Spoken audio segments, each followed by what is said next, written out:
Assalamualaikum warahmatullahi wabarakatuh. Di sini saya Muhammad Noval Abdul Majid dengan NIM A11 2022 14727 dari kelas D27 pagi. Di sini saya akan menjelaskan jawaban saya untuk responsi dari tugas bimbingan karir. Di sini pertama-tama saya akan mengangkat masalah dari ini PIMA Indian Diabetes yang bertujuan untuk mendiagnosis apakah pasien menderita diabetes atau tidak. Nah, pertama-tama kita import dulu library-nya yang akan digunakan. Yang library yang saya akan gunakan ini ada Pandas, NumPy, Matplotlib, dan Seaborn. Dan fungsinya adalah Pandas untuk manipulasi dan analisis data menurut data frame. Kemudian NumPy itu adalah untuk komputasi numerik, manipulasi array, dan operasi matematika.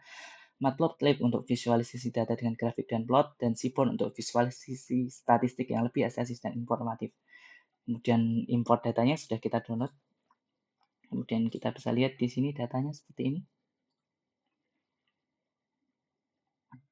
Kemudian kita melakukan ADA atau Exploratory Data Analysis. Pertama kita telah dulu datanya. Ada info, kita bisa lihat ada 9 kolom ya di sini dengan 8 fitur dan 1 target. Dan dari shape-nya kita bisa lihat kalau dataset ini memiliki 768 baris dan 9 kolom. Dan deskripsi seperti ini. Dan kita bisa lihat ini kita bisa lihat bahwa datanya ini fitur-fiturnya berbentuk numerikal semua, kecuali outcome-nya atau targetnya yang berbentuk kategorikal.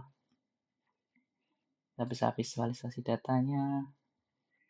Di sini kita bisa lihat, di sini kita bisa lihat ada beberapa yang memiliki nilai 0 yang seharusnya itu tidak bisa ya. Berarti nanti kita tidak mungkin dan nanti kita akan anggap missing value saat proses pre-processing. Kemudian kita bisa lihat outcome-nya di mana kita bisa dilihat bahwa ini cukup tidak seimbang ya, 0 dan 1-nya. Dan kita cek missing value-nya. Ini tidak ada missing value tapi tidak ada yang kosong. Kita cek duplikasi. Tidak ada yang duplikat. Kemudian kita cek korelasi. Di sini kita bisa lihat kalau glucose, BMI, age, dan pregnancy sebenarnya cukup berkorelasi dengan outcome-nya. Kemudian cek outlier. Ini kita bisa lihat beberapa data yang memiliki outlier, tapi karena ini merupakan tapi kita akan membiarkan outlier ini karena untuk merepresentasikan kondisi nyata dalam medis ya. Kemudian insight-nya ada seperti ini tadi, ada 768 kolom dan 9 kolom dan 768 baris, 8 fitur dan 1 target, tidak ada missing values, tapi nanti kita akan mengatasi yang nilai 0 tadi. Kemudian kita akan ada outlier tapi akan kita biarkan.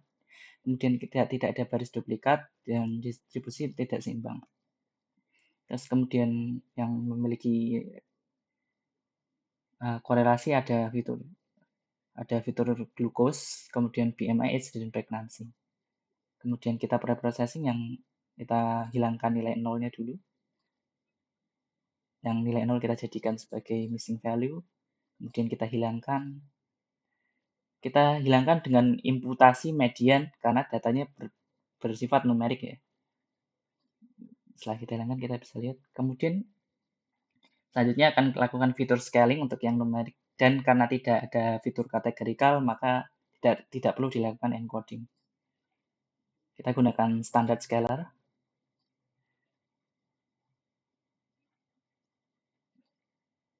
Kemudian masih bisa dilihat yang korelasinya masih sama ya. Ada glucose, BMI, dan age, dan pregnancy. Kemudian kita untuk fitur selection, kita lihat bahwa tidak ada yang mendekati 0 ya, berarti fiturnya akan kita pakai semua.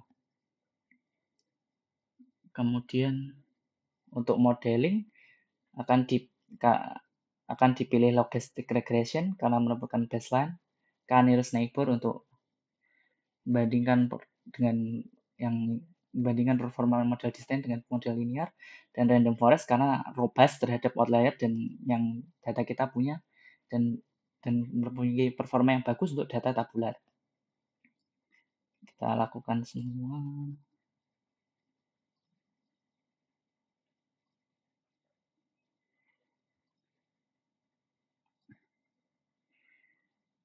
Setelah itu kita perbandingkan, kita dapat bahwa random forest merupakan model yang terbaik,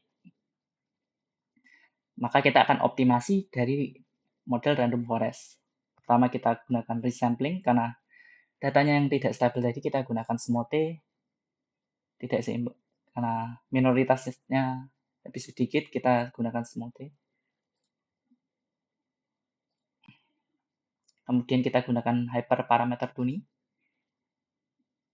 Lakukan hyperparameter tuning.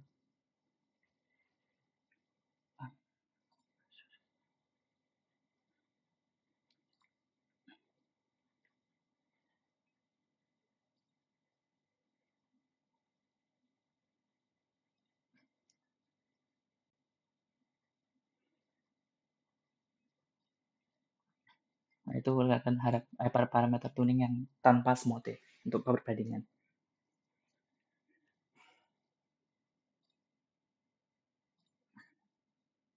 Nah, itu kita evaluasi.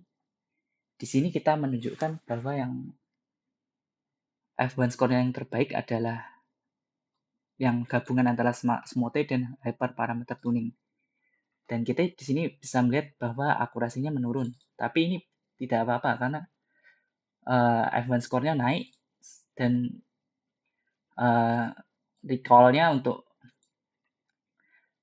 diabetesnya naik sehingga mengurangi resiko false negatif dan bisa mendeteksi diabetes dengan lebih baik. Jadi kesimpulannya, apakah optimasi meningkatkan performa model? Ya, optimasi meningkatkan. Terutama pada metrik yang paling relevan yaitu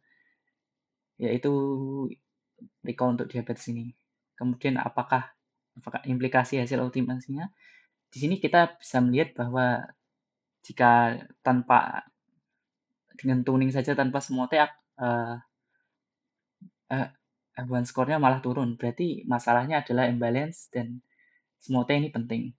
Ya, cukup segitu saja penjelasan dari saya. Terima kasih. Assalamualaikum warahmatullahi wabarakatuh.